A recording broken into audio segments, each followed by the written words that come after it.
And the Pakistani foreign minister joins me now from New York. Mr. Minister, thank you so much for joining us. It has been a very busy day. From your end, do you hear any talks about a possible ceasefire coming anytime soon? I am convinced the tide is turning. I am convinced the public pressure, the pressure of public opinion is mounting, and ceasefire is inevitable. Israel is losing out. They're losing the media war despite their connections. They are losing the media war. The tide is turning. What are their connections? Deep pockets. What does that mean? Well, they're very influential people. They control media. I would call that an anti-Semitic remark. Well, you see, the point is they have a lot of influence and they get a lot of coverage. Now, what has balanced that is the citizen journalist who has been reporting, sharing video clips, and that has jolted people, and that has woken up people, and people who were sitting on the fence are today speaking up. Do you see how in different capitals of the world, in London, in Madrid, in Michigan, Chicago, every place, from Sydney to the European capitals, people have come out and saying, put an end to this insanity. They're calling for an immediate ceasefire. Now, the Security Council has failed in forging a joint statement and coming out with a joint statement and forging a consensus. The General Assembly today is giving a clear message to the Security Council. It is your prime responsibility to ensure peace and security. Please live up to the UN Charter. But Mr. Ambassador, can we not separate the fact that there are calls for peace and for equal human rights for both sides, for Palestinians and for Israelis, without anti-Semitic talk and rhetoric? And we are seeing an increase in anti-Semitism throughout the world. Many of these protests are showing signs and images of anti-Semitism as well. Shouldn't you be condemning that?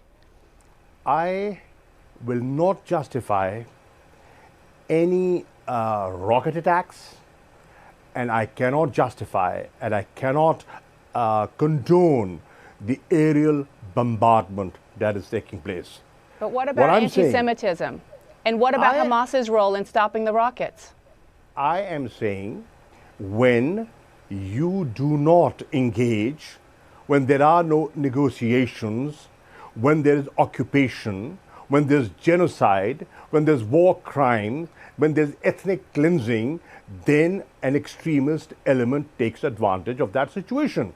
Avoid it. How do you avoid it? You avoid it by pursuing a two-state solution, by adhering to the Security Council resolutions, respecting them, implementing them, fulfilling the promises that have been made and have been often broken. So, I believe that the answer is Israelis and Palestinians living side by side in peace, and it can only be done through a two-state solution, through negotiations, by cessation of hostilities, and a ceasefire is the first step in that direction. Does that include condemning anti-Semitism and condemning statements? I am not justifying any of that. You began this conversation. I am so sorry. There are so many things I want to talk to you about, but I personally am offended as a journalist. You began this conversation by saying that suggesting that Israel has, quote, close friends and powerful friends in the media. That is an anti-Semitic trope. No. What I'm saying is the perception. Look at the perception the world has. You cannot ignore that, ma'am. But that's a wrong perception. Could be wrong, but that's the perception.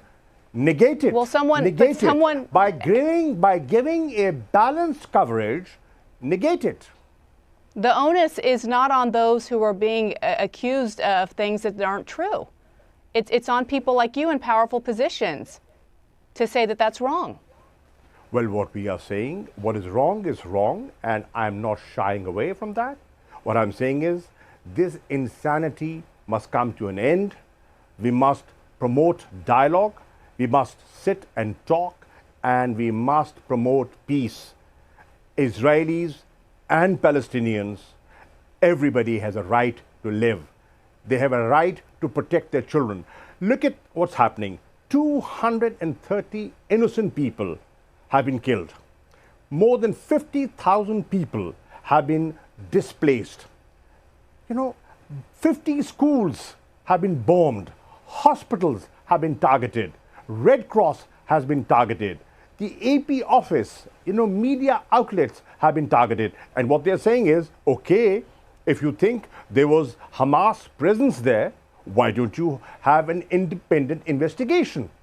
Well, I believe that Israel did provide in some information and shared intelligence with the U.S. But let's go back to the other side, because there are obviously Israeli casualties as well. And I keep bringing this up because if you're going to be an honest broker, then you have to approach something like this objectively. And that doesn't seem to be the place where you're coming from. Well, I am objective, and I would want to be objective. Loss of life, I will not condone. Every life, every human life is important to me. And what about, you can agree, we can agree that Palestinian lives and Israeli lives are equally important? They're important, yes they are. So let me move on to another area, and that is the Uyghurs and the Muslim community there, and some 2 million Uyghurs. Many in the U.S. and many other countries around the world are calling their treatment genocide. And I'm wondering why we're not hearing the same from your government.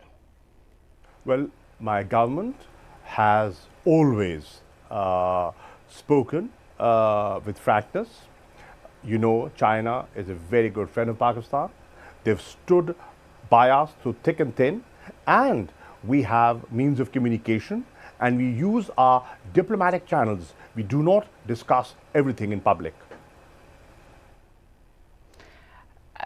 But China being your friend aside, and I know China provides a lot of aid, you can't just turn a blind eye to human rights abuses in one country. Nobody when we've is. spent Nobody is. So is something being, are there discussions behind the scenes? Is your Prime Minister, Prime Minister Khan?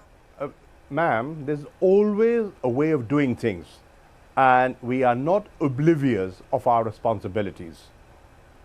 So what needs to be done then? To the Uyghur community around the world that is listening to you spend a lot of time talk about human rights in Gaza, question about their same legitimacy to human rights as well.